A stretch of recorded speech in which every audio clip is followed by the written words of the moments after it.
सोमवार का व्रत चंद्रदेव और भगवान भोलेनाथ की अर्चना हेतु किया जाता है। इस व्रत को श्रद्धा पूर्वक करने से मानसिक कलेशों से छुटकारा मिलता है एवं सभी मनोकामनाएं पूर्ण होती है। सोमवार के दिन उपवास रखकर भगवान शंकर, माँ पार्वती की पूजा अर्चना करनी चाहिए तथा दिन में एक बार भोजन करना चाहिए। सोमवार का व्रत रखने से स्त्रियों को पति पुत्र का सुख मिलता है। अब आइए हम श्रवण करते हैं सोमवार व्रत की पौराणिक कथा।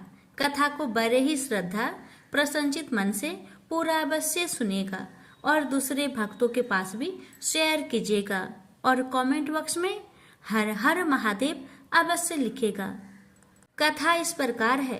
प्राचीन समय में काशी के समीप एक नगरी थी जो जंगलों से घिरी हुई थी। इसी नगरी में नंदी नाम के एक धनिक वैश्य रहते थे। वे धर्म कर्म में विश्वास करते थे और श्रद्धा भक्ति भाव से भगवान का चिंतन करते थे। उनका नियम था कि वे जंगल के मंदिर में प्रतिदिन पूजा करने जाते थे, दान करते, गरीबों की सहायता करते।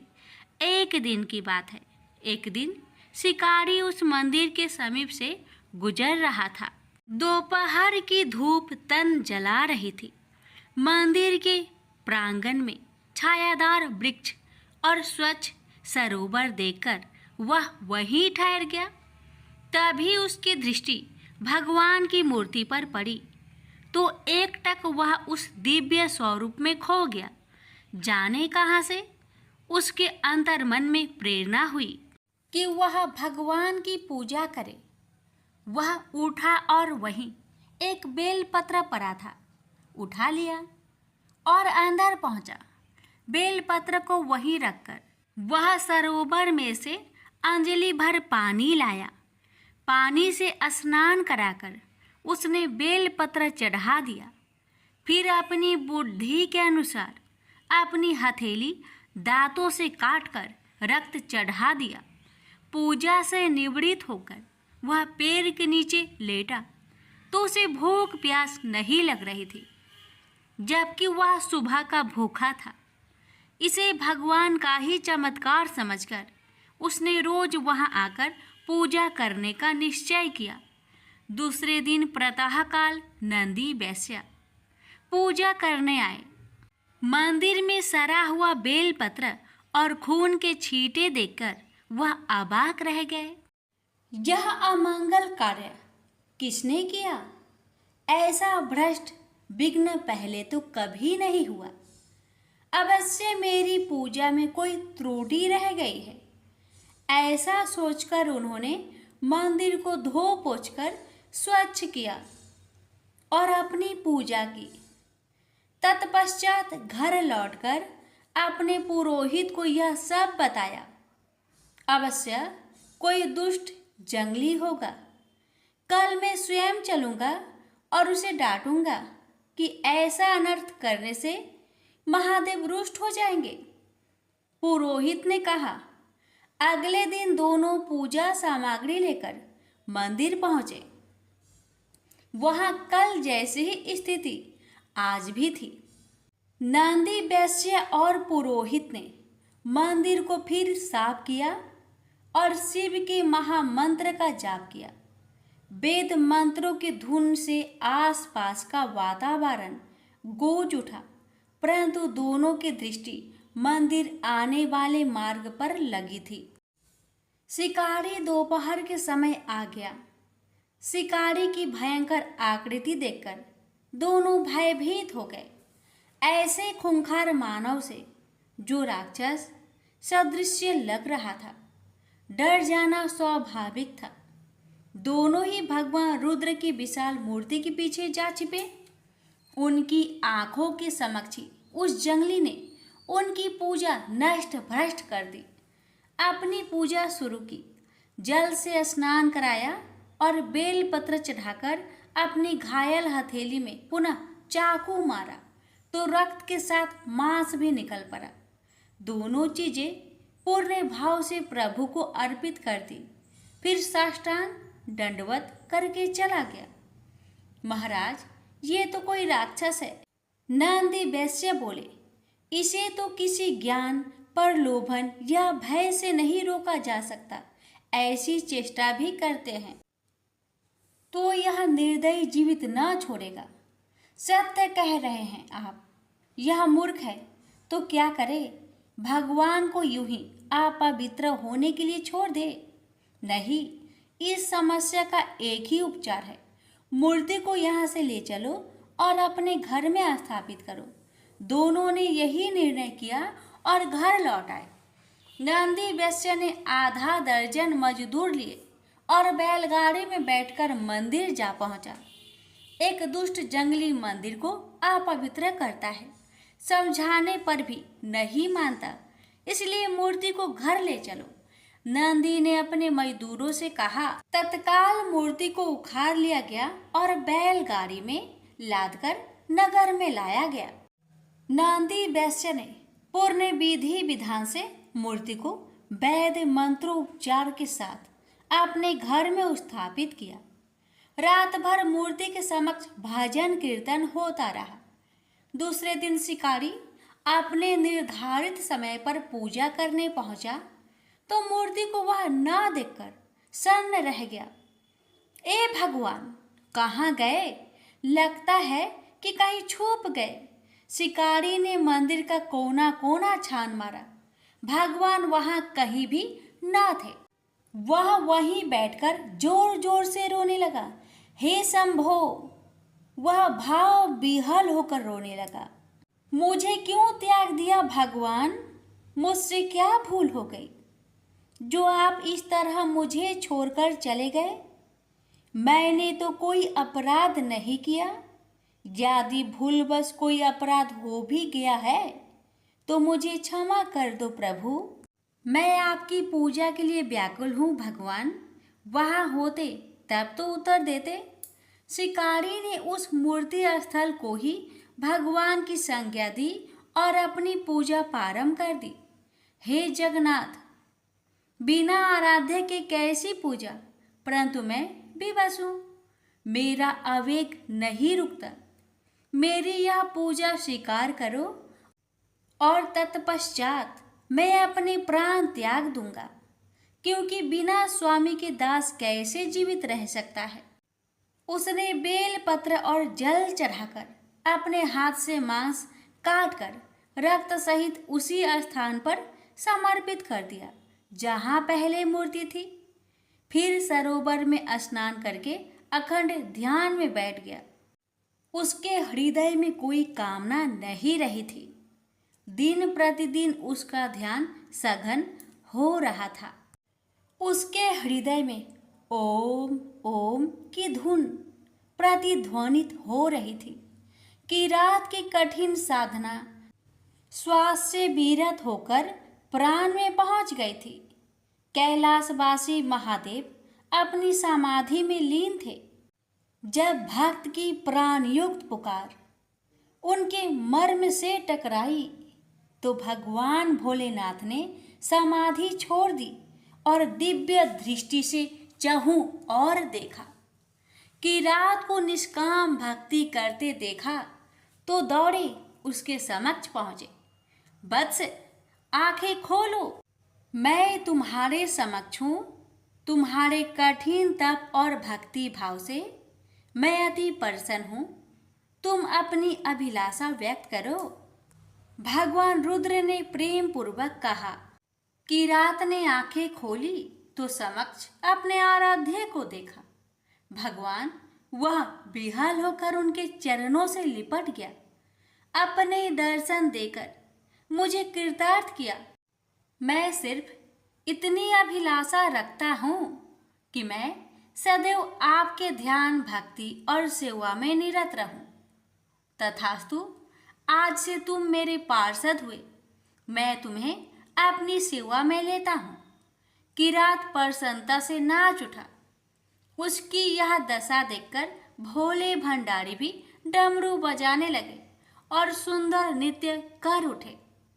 उनका डमरू बजा तो देवी देवताओं ने भी अन्य वाद्य यंत्रों से उस आनंद पूर्वक स्थिति का आनंद बढ़ा दिया।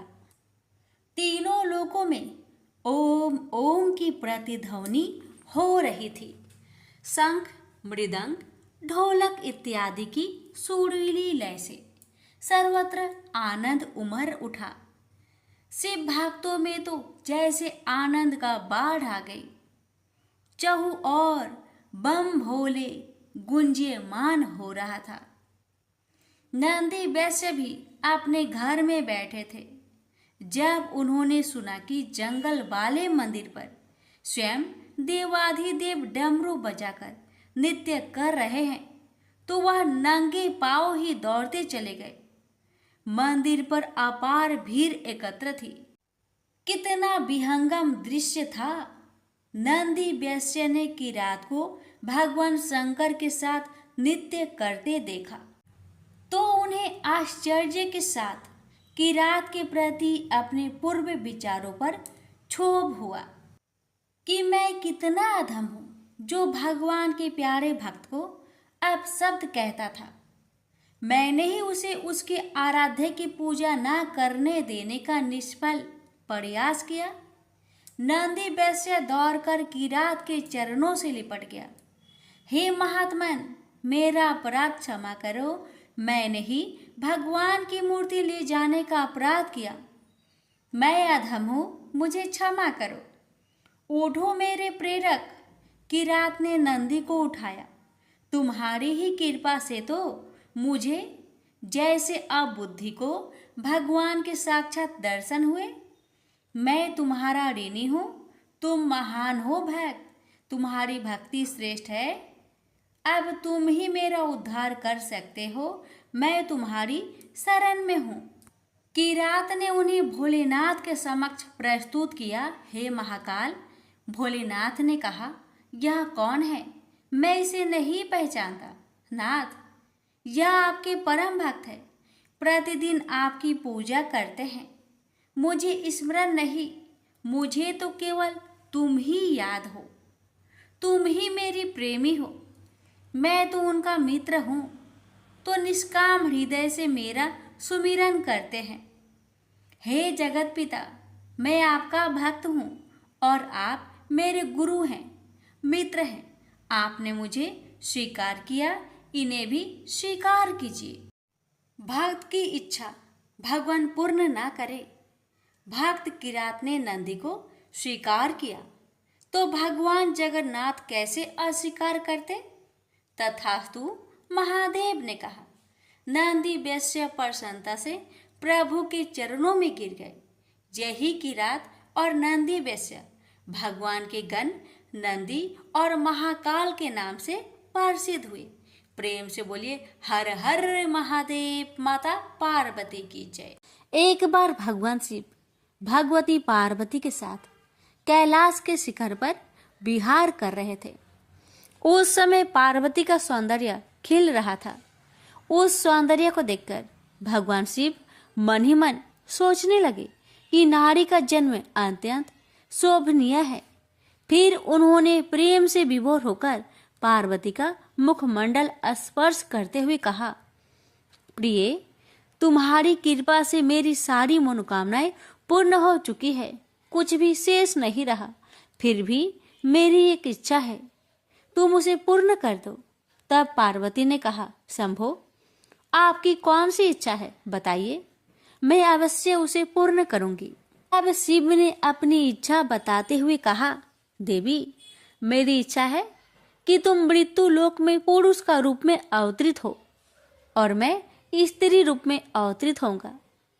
इस समय जिस प्रकार मैं तुम्हारा पति हूँ तथा तुम मेरी प्राण प्रिय पत्नी हो, उसी प्रकार का दाम्पत्य प्रेम उस समय भी हो। यही मेरी इच्छा है, तुम इसे पूर्ण करो। भगवान शिव की बात सुनकर भगवती पार्वती मुस्कुरा उठी। उन्होंने शिव को आश्वासन देते हुए कहा, प्रभु, आपकी इच्छा को पूर्ण करने के लिए मैं अवश्य मृत्यु लोक में पुरुष रूप में अवतरित होंगी। आपकी प्रसन्नता के लिए मैं पृथ्वी पर वासुदेव के घर में पुरुष रूप में श्री कृष्ण होकर जन्म लूंगी। लेकिन महादेव, आपको भी मेरी प्रसन्नता का ध्यान रखना होगा। भगवान शिव उत्साह पूर्वक बोले, देवी मैं तुम्हारी प्रसन्नता के लिए क्या करूं? आपको भी स्त्री रूप में अवतरित होना पड़ेगा। पार्वती ने भी अपनी इच्छा बताई। भगवान शिव अत्यंत प्रसन्न होकर बोले, शिवे तुम्हारी पुरुष रूप से श्री कृष्ण के रूप में अवतरित होने पर मैं भी स्वयं तुम्हारी प्राण सदृश वृषभानु की पुत्री राधा के रूप में प्रकट होकर तुम्हारे साथ विहार करूंगा। और इसके साथ साथ मेरी 8 मूर्तियां भी रुक्मणी, सत्यभामा, जाम्बंती 8 पटरानियों के रूप में मृत्यु लोक में अवतरित होंगे। यह सुनकर भगवती पार्वती ने शिव से कहा, प्रभु तब आपकी मूर्तियों के साथ मैं ऐसा यथोचित विहार करूंगी जैसा ना तो किसी ने किया है और ना ही कहीं सुना गया है। विजया और जया नामक मेरी दोनों सखियां उस समय श्रीदाम एवं वासुदाम नाम से पुरुष रूप से प्रतिष्ठित होगी। पूर्व काल में विष्णु जी के साथ मेरी प्रतिज्ञा हुई है, जिसके अनुसार वे उस समय जब मैं श्री कृष्ण होंगी वो मेरे बड़े भाई होंगे। वे महान बलशाली तथा आयुध धारण करने वाले बलराम के नाम से प्रसिद्ध होंगे। इस प्रकार मैं पृथ्वी पर अवतरित होंगी और देवताओं के कार्य संपन्न करूंगी तथा अंत में महान कीर्ति स्थापित करके पृथ्वी से वापस चली जाऊंगी। पूर्व काल में भगवती और विष्णु जी ने युद्ध में जिन राक्षसों का संहार किया था वे द्वापर के अंत में बहुत से राजाओं के रूप में उत्पन्न हो गए। उनके भार को न सह सकने के कारण पृथ्वी गौरूप धारण कर समस्त देवताओं के साथ ब्रह्मा जी के पास गई। पृथ्वी को साथ लेकर ब्रह्मा जी कैलाश पर पहुंचे। वहां उन्होंने भगवती से राक्षसों का संहार करने का निवेदन किया। तब भगवती ने कहा, ब्राह्मण मैं स्त्री स्वरूप में उन राजाओं का वध नहीं कर सकती, क्योंकि उन्होंने भक्ति पूर्वक मेरे स्त्री स्वरूप का ही आश्रय ग्रहण किया है। लेकिन हाँ, मेरी जो भद्रकाली मूर्ति है वह वासुदेव के घर में पुरुष रूप में जन्म लेगी। वासुदेव की पत्नी देवकी के गर्भ से श्याम अवतार लेंगे। वे कंस आदि दुष्ट राजाओं का संहार करेंगे। भगवान विष्णु भी अपने अंश से उत्पन्न होकर महाबली अर्जुन के रूप में प्रसिद्ध होंगे। धर्मराज युधिष्ठिर होंगे। पवन देव भीमसेन तथा अश्वनी कुमारों के अंश से नकुल और सहदेव उत्पन्न होंगे। ये सब धर्म परायण होंगे। दुष्ट दुर्योधन आदि का पांडवों से युद्ध होगा। मैं युद्ध में माया फैलाकर रणभूमि में उपस्थित होकर परस्पर मारने की इच्छा वाले उन दुष्ट राजाओं का संहार कर दूंगी। मेरी भक्ति में लीन रहने वाले पुण्य आत्मा तथा धर्मनिष्ठ पांडुपुत्र 5 भाई बच जाएंगे। इस प्रकार मैं सभी पापी राजाओं का संहार कर डालूंगी। पृथ्वी को भार मुक्त कर पुनः यहाँ चली आऊंगी। हे जगतपते, मैं लोक कल्याण के लिए इस प्रकार का कार्य करूंगी। आप विष्णु जी के पास जाकर उनसे प्रार्थना कीजिए कि वे मानव देह धारण कर पांडु पत्नी के गर्भ से शीघ्र पृथ्वी पर अवतरित हो। भगवती के इस प्रकार कहने पर ब्रह्मा जी भगवान विष्णु के पास पहुंचे और उनसे पृथ्वी पर अवतरित होने के लिए प्रार्थना की। तब भगवान विष्णु ने उन्हें अवशासन दिया कि मैं इंद्र देव के द्वारा कुंती के गर्भ से मानव रूप धारण कर अवतरित होऊंगा। इस प्रकार ब्रह्मा जी से प्रार्थना करने पर साक्षात भगवती देवताओं का कार्य सिद्ध करने के लिए अपने अंश से वासुदेव पुत्र श्री कृष्ण रूप में अवतरित हुई और भगवान विष्णु ने भी महान बल पराक्रम श्री बलराम तथा पांडु के दूसरे पुत्र अर्जुन इन 2 रूपों में जन्म लिया। भगवान शिव भी पीछे नहीं रहे। उन्होंने श्री वृषभानु गोप के घर में अपनी लीला से स्त्री रूप से जन्म लिया और राधा नाम से विख्यात हुए। उन्होंने प्रतिदिन कृष्ण के पास जाकर प्रेम पूर्वक उन्हें अपनी गोद में बैठाकर अत्यंत आदर से उन्हें देखा करती। प्रेम से बोलिए उमापति शंकर भगवान की जय। जय श्री कृष्ण, राधे राधे। पौराणिक मान्यता के अनुसार राजा बलि पूर्व जन्म में जुआरी था। एक दिन उसे जुए में कहीं से कुछ पैसे मिले। उन पैसों से उसने अपनी प्रियतमा वैश्या के लिए कुछ सुंदर माला, इत्र व चंदन खरीदा और कामातुर होकर उसने मिलने के लिए जल्दी जल्दी चला जा रहा था। तभी एक पत्थर से ठोकर खाकर वह मूर्छित हो गया। कुछ देर में जब होश आया तो उसने अनुभव किया कि मेरी मृत्यु अब निकट है। पूर्व जन्म के किसी पुण्य से उसके मन में सतबुद्धि उत्पन्न हुई और वैराग्य जगा।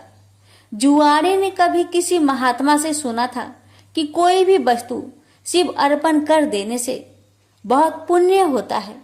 उसने सोचा, माला, इत्र, चंदन तो प्रियतमा तक पहुंच नहीं सकता, शिव अर्पण कर देने से कुछ अच्छा होगा तो हो जाएगा, अन्यथा मर तो रहा ही हूं और माला, इत्र, चंदन भी जमीन पर गिरकर बेकार जा रहे हैं। यही सोचकर जुआरी ने माला, इत्र व चंदन भगवान शिव को अर्पण कर दिया। जुआरी की मृत्यु होने पर यमराज के दूत उसे पकड़ कर ले गए। यमराज ने चित्रगुप्त से कहा, इसका बही खाता देखो। चित्रगुप्त ने कहा, यह तो जन्म जन्मांतर का पाप ही है। बस अभी अभी थोड़ी देर पहले जुए में जीते पैसे से इसने वैश्य के लिए माला, इत्र व चंदन खरीदा था। जब ठोकर खाकर गिरा तो इसने मृत्यु के निकट देखी और सोचा कि माला आदि चीजें बेकार जा रही है, तो उसे शिव अर्पण कर दिया। यह कोई भगवान को माला अर्पण करने वाला तो था ही नहीं, न ही इसने भगवान के लिए माला खरीदी थी। बस यही इसका पुण्य है। यमराज ने कहा, यह तो इसका पुण्य ही माना जाएगा। यमराज ने जुआरी से पूछा, पहले तुम पुण्य का फल भोगे हो या पाप का? जुआरी ने कहा, मैं तो जन्म जन्मांतर का पापी हूँ। पाप का फल भोगने में पता नहीं कितना समय लगे, इसलिए मैं पहले पुण्य का फल भोगना चाहता हूँ। भगवान शंकर की कृपा से जुआरी बन गया इंद्र। राज ने कहा, शिव अर्पण के पुण्य से तुम 3 घड़ी के लिए इंद्र लोक के मालिक बन गए हो। भगवान शिव के बिना भक्ति की आराधना से जमीन में गिरी हुई गंध पुष्प से एक महापातक की को कितना बड़ा फल मिला। जो लोग श्रद्धा और भक्ति के साथ भगवान शिव को गंध, पुष्प व जल अर्पण करते हैं, उनकी आराधना करते हैं, तो उन्हें सहज मुक्ति मिलती है। उसी समय देवगुरु बृहस्पति आए और जुआरी को ऐरावत हाथी की पीठ पर बैठाकर इंद्र लोक ले गए। जुआरी जब इंद्र आसन पर बैठा, अप्सराएं नृत्य करने लगी, गंधर्व गान करने लगे। उन गंधर्वों में नारद जी भी थे। यह देखकर उन्हें हंसी आ गई। जुआरी ने कहा, इंद्र के दरबार में वे आदमी, बताओ क्यों हंसते हो? नारद जी ने कहा, जुआरी, तू जीवन प्रयत्न जुआ खेलता रहा। तूने यही सोचा कि शिव अर्पण करने से कुछ होता होगा तो हो जाएगा, न होगा तो मर तो ही रहा हूं, और माला, इत्र आदि भी बेकार ही जा रहे हैं। आज इसका परिणाम यह हुआ कि तुम 3 घड़ी के लिए ही सही इंद्रलोक के स्वामी बन गए, इसलिए मुझे हंसी आ रही है। नारद जी की बात सुनकर जुआरी के ज्ञान चक्षु खुल गए। ज्ञान की चिंगारी जब पाप के ईंधन पर गिरती है तो पाप जलते हैं। जुआरी सिंहासन से उतरा और नारद जी से कहा, गुरुदेव, अब भगवान शंकर के अलावा कोई शरण नहीं है। हम सारे इंद्र आसन पर ही तुलसी रख देते हैं।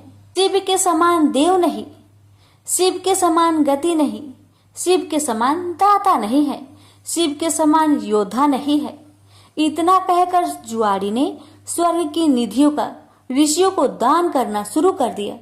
उसने ऐरावत हाथी, अगस्त्य जी को उच्च श्रवा नाम का घोड़ा, विश्वामित्र को कामधेनु गाय, महर्षि वशिष्ठ को चिंतामणि रत्न, गालवल जी को और कल्प वृक्ष कौंडिन्य मुनि को दे दिया। भगवान शंकर को प्रसन्न करने के लिए जुआरी ने कुछ ही देर में सारा इंद्रलोक दान कर दिया। तभी 3 घड़ी बीत गई। वह फिर यमलोक पहुंचाया गया। जब इंद्र वापस आए तो अमरावती ऐश्वर्य शून्य थी। इंद्र स्वर्ग के सारे ऐश्वर्य एरावत हाथी, कामधेनु, परिजात पुष्प आदि को न देखकर क्रोधित हो गए और पूछने लगे, ये सब कहाँ चले गए? तब देवगुरु बृहस्पति बोले, सब कुछ जुआरी ने दान दे डाला। बड़ी भारी सत्ता मिलने पर जो परमार्थ में न पड़कर सत्कर्म में लगे रहते हैं वे ही धन्य हैं। वे ही भगवान शंकर के प्रिय भक्त है। इंद्र स्वर्ग की निधियों को वापस लाने में अपने कार्य को सिद्ध करने के लिए देवगुरु बृहस्पति को लेकर यमराज के पास समयनी पूरी पहुंचे और जुआरी की शिकायत करने लगे। यमराज ने जुआरी से अपना पक्ष रखने को कहा। जुआरी ने कहा, हमको जो करना था हमने कर लिया, अब आपको जो करना हो वह आप कर लो। यमराज ने इंद्र से कहा, आप बूढ़े हो गए हैं किंतु अभी तक आपके राज्य से संबंधित आसक्ति दूर नहीं हुई है। जुआरी का पुण्य आपके 100 यज्ञों से ही कहीं महान है। जाइए ऋषियों के चरणों में पड़कर या धन देकर अपने रत्न लौटा लीजिए। यमराज ने जुआरी से कहा, दान का पुण्य भूलोक में ही होता है, स्वर्ग में दान नहीं करना चाहिए, इसलिए तुझे नरक की यातना भोगनी ही होगी। तब चित्रगुप्त ने यमराज से कहा, इसने भगवान शिव के नाम पर ऐसे उत्तम ऋषियों को इतनी बहुमूल्य वस्तुएं दी है, तब इसे नरक की यातना क्यों भोगनी पड़ेगी? शिव के नाम पर स्वर्गलोक, मृत्युलोक या कहीं पर भी कुछ दिया जाए तो उसका अच्छा फल मिलता है। इसके जितने भी पाप थे वे सब भगवान शिव के प्रसाद से भस्म होकर पुण्य में परिणित हो गए हैं। यमराज सोचने लगे, अब ये जुआरी नरक नहीं जाएगा, अब तो यह इंद्र ही होगा, क्योंकि इस बार तो इसने विधिवत पूरा इंद्र लोक ही दान कर दिया है। उसी पुण्य के प्रभाव से वही जुआरी अगले जन्म में महान भक्त प्रहलाद का पुत्र राजा बलि हुआ। यहाँ पर भी वह पूर्व जन्म के शिव पूजन के पुण्य से इतना त्यागी हुआ कि गुरु शुक्राचार्य के मना करने पर भी उसने भगवान वामन को अपना सर्वस्व समर्पित कर दिया। वामन भगवान राजा बाली से बोले, हम तुम्हें क्या दे? बाली ने कहा, भगवान हमारी जिधर भी दृष्टि जाए उधर हम आपका ही दर्शन करें। राजा बलि की बैठक के 52 दरवाजे हैं। भगवान ने सोचा न जाने किस दरवाजे पर बाली की दृष्टि चली जाए। यही सोचकर 52 दरवाजे पर शंख चक्र गदा पद्म धारण किए हुए ब्रह्मांड के स्वामी पहरेदार के रूप में विराजमान हो गए। कोई भी याचक राजा बलि के द्वार पर कुछ मांगने जाता है तो उनके द्वार पर विराजमान भगवान विष्णु स्वयं उन्हें मुंह मांगी वस्तुएं देते हैं। इसलिए प्रहलाद जी ने भगवान की स्तुति करते हुए कहा, इंद्र कुबेर आदि देवताओं के द्वारपाल तो आप कभी नहीं बने, परंतु आप हम असुरों के द्वारपाल बन रहे हैं। इससे लगता है कि आप हम असुरों के पक्षपाती हैं। इस प्रसंग से गीता में भगवान का यह कथन सत्य सिद्ध हो जाता है कि पत्र पुष्प फल जल जो कुछ भी भगवान के लिए अर्पित किया जाता है वह अनंत गुना होकर वापस आता है। प्रेम से बोलिए हर हर महादेव, माता पार्वती की जय, विष्णु भगवान की जय। कथा इस प्रकार है। बैजू निहायत ही सीधा और सरल इंसान सवेरे शाम जानवर चराता और बाकी का समय मंदिर की साफ सफाई में। पुजारी बाबा 2 महीने के लिए तीर्थ में जा रहे थे। बैजू को बुलाया और कहा, बैजू मंदिर की सारी जिम्मेदारी तुम्हारे ऊपर है और एक बात, भोलेनाथ को भोग लगाए बिना खुद भोजन मत ग्रहण करना। बैजू दूसरे दिन नहा धोके जैसे तैसे बन पड़ा। भोजन तैयार करके भोलेनाथ के सामने थाली लेके हाजिर। बाबा भोजन कर लो। बाबा तस से मस नहीं हो। सवेरे से शाम हो गई, न बाबा ने भोजन ग्रहण किया और न ही बैजू ने। 2-3 दिन यही सिलसिला चला। चौथे दिन बैजू का धीरज टूट गया। पास पड़ी लाठी उठाई और जाकर दिया शिवलिंग पे तत्काल भोलेनाथ हाजिर, पीठ मलते हुए। बोलो बैजू, क्या बात है? 4 दिन से तुम्हारे चक्कर में बिना कुछ खाए पिए गुहार लगाए रहे हैं, सुनाई नहीं पड़ा? और लाठी जकड़ा नहीं की हाजिर? चलो भोजन करो तो हम भी कुछ खाए। बेचारे भोलेनाथ पीठ मलते चुपचाप आनंद के अतिरिक्त में डूबे, कच्चा पक्का जैसा भी था खाने लगे। बैजू ने कहा, बाबा कस के लगा है, तुम रुको यहीं पर। कहते हुए बैजू अंदर जाके चंदन ले आया और भोलेनाथ की पीठ पे लगाने लगा।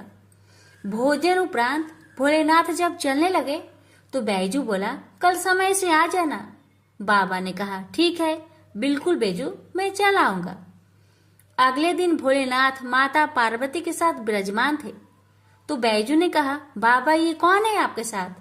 आपकी अम्मा है। भोलेनाथ मुस्कुराते हुए बोले, ये माता अन्नपूर्णा है। बैजू ने माता को पुकारते हुए तुरंत बेचारा भाग के दरी ले आया, बिछाया, अंदर से 2 थाली में भोजन लेके हाजिर हुआ। भोलेनाथ ने पूछा, बैजू तुम्हारे लिए भोजन बचा है ना?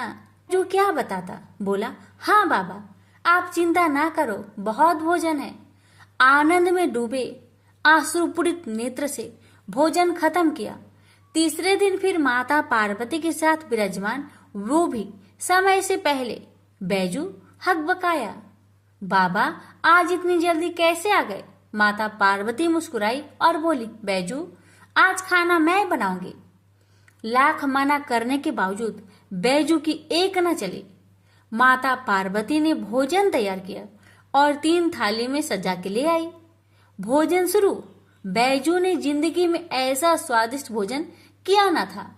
वहीं भाव व प्रेम के भूखे भोलेनाथ ने पार्वती मैया से कहा, शिवा, हाँ स्वामी, आज भोजन में आनंद नहीं आ रहा है, क्यों? माता के आंखों से आंसू निकल रहे थे। सच स्वामी, ना वो स्वाद है ना वो रस। धन्य है माता अन्नपूर्णा, जिनके नाम मात्र से भोजन में मिठास बढ़ जाए। उनको खुद का बनाया भोजन बेस्वाद लग रहा था।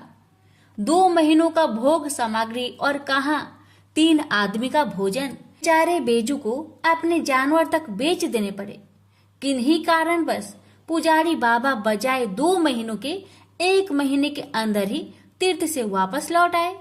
पुजारी बाबा ने बैजू को बुलवाया और कहा, बैजू भोलेनाथ को समय से भोग लगाता था ना? बैजू ने बोला, हाँ पुजारी बाबा, पर बाबा आप तो कह रहे थे कि भोलेनाथ अकेले आएंगे, पर भोलेनाथ तो माता अन्नपूर्णा के साथ आते हैं और दोनों जन पेट भर भर के भोजन करते हैं, इसलिए मुझे अब तो अपना जानवर तक बेचना पड़ा। पुजारी बाबा बैजू की बात सुनकर आश्चर्य में पड़ गए, क्योंकि पुजारी बाबा जानते थे कि बैजू झूठ नहीं बोल सकता। पुजारी बाबा ने बोला, बैजू क्या सच में भोलेनाथ माता पार्वती के साथ आते थे? तो तुम आज एक काम करना, आज तुम फिर भोग लगाओ, मैं भी देखता हूँ कि कौन कौन आते हैं आज में। बैजू बेचारा समय से भोजन लेके हाजिर, बुलाना शुरू। काहे को भोलेनाथ आएंगे? बुलाते बुलाते थक गया, पर भोलेनाथ को न आना था, वो न आए। बैजू कहने लगा, बाबा बाबा आप आइए चाहे न आइए, मैं लाठी नहीं उठाऊंगा। बस शिवलिंग पकड़ के रोए जा रहा था। बाबा आए और बोले, आंखें खोलो बैजू। सामने ही माता पार्वती और भोलेनाथ विराजमान थे। लिपट गया चरणों में।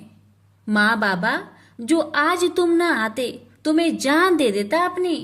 भोलेनाथ ने बैजू को हृदय से लगाया और बोले, बैजू बेमोल बिक गया तेरे हाथ में, सुन, आज से मुझसे पहले लोग तेरा नाम लेंगे, फिर मेरा, आगे बैजू फिर पीछे नाथ, बैजनाथ। प्रेम से बोलिए बैजनाथ भगवान की जय। हर हर महादेव, माता पार्वती की जय।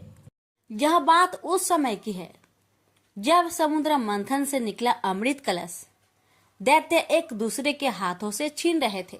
इसी बीच एक मनोरम स्त्री उनके बीच में चली आई। सभी उस मनोरम स्त्री के सौंदर्य को देख हठात मोहित हो गए। वे सभी आपस का झगड़ा भूलकर उन मनोरम स्त्री के पास दौड़कर गए। दैत्यों ने देवी से पूछा, तुम कौन हो, कहां से आई हो? सुंदरी, तुम क्या करना चाहती हो? देवी को देखकर दैत्यों के बीच खलबली मच गई। दैत्य कहने लगे, अब तक देवता, दैत्य, सिद्ध, गंधर्व, चारण और लोकपालों ने तुम्हें स्पर्श तक नहीं किया होगा। अवश्य ही विधाता ने तुम्हें संपूर्ण इंद्रियों एवं मन को तृप्त करने के लिए भेजा होगा। सुंदरी, तुम हमारा झगड़ा मिटा दो। तुम न्याय अनुसार निष्पक्ष भाव से इस अमृत को बांट दो, जिससे हम लोगों में और अधिक झगड़ा ना हो। वास्तव में श्री हरि विष्णु योग माया शक्ति से युक्त हो मोहिनी अवतार धारण किए हुए दैत्यों के पास गए थे। योग माया शक्ति के प्रभाव से तीनों लोकों में ऐसा कोई भी नहीं है जिसे बस में नहीं किया जा सकता है। यही योग माया शक्ति आदि शक्ति है। दैत्यों की प्रार्थना पर तीनों लोकों को मोहित करने में समर्थ मोहिनी देवी ने दैत्यों को हंसकर कहा, मैं माया हूँ तथा आप महर्षि कश्यप के संतान हैं।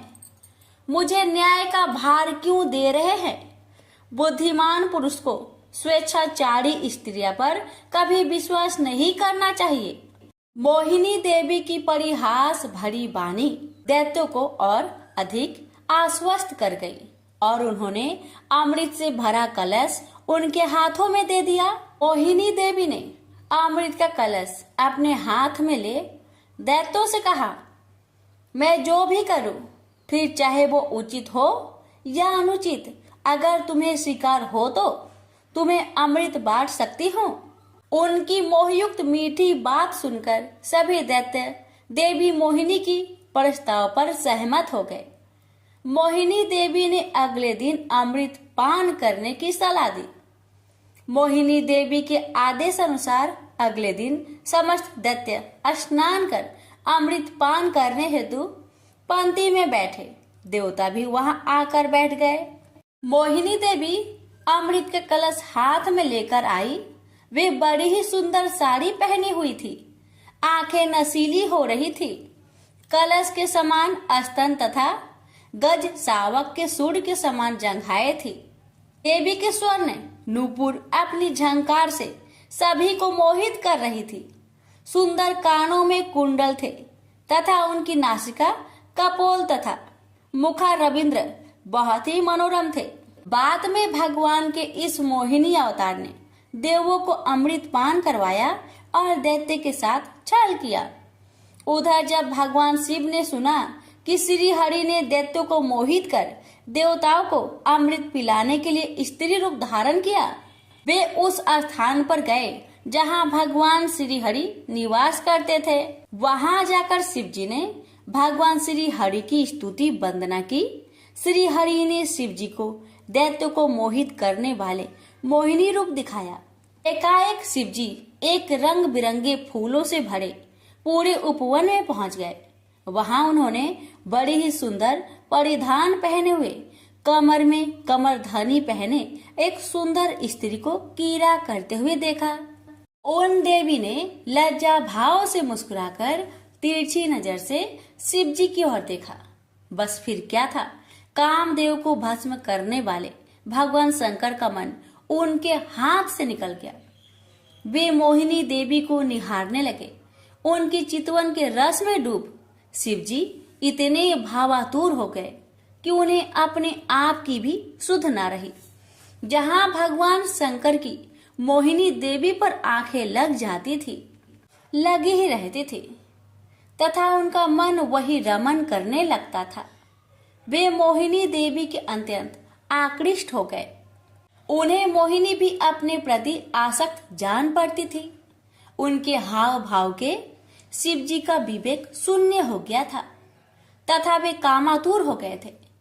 अपने बैरी कामदेव से मानो परास्त होकर महादेव जी विष्णु के मायामयी मोहिनी रूप को जानकर भी पीछे पीछे दौड़ने लगे। पार्वती जी का ख्याल त्याग कर शंकर मोहिनी के पीछे लग गए। उन्होंने उन्मत्त होकर मोहिनी के केस पकड़ लिए। मोहिनी अपने केसों को छुड़वाकर फिर वहां से चल दी। शंकर फिर उसके पीछे पीछे दौड़ने लगे। उस समय पृथ्वी पर जहां जहां भगवान शंकर का वीर्य गिरा वहां वहां शिवलिंगों का चित्र एवं स्वर्ण की खाने हो गई। तत्पश्चात यह माया है ऐसा जानकर भगवान शंकर अपने स्वरूप में स्थित हुए। प्रेम से बोलिए विष्णु भगवान की जय, उमापति शंकर भगवान की जय।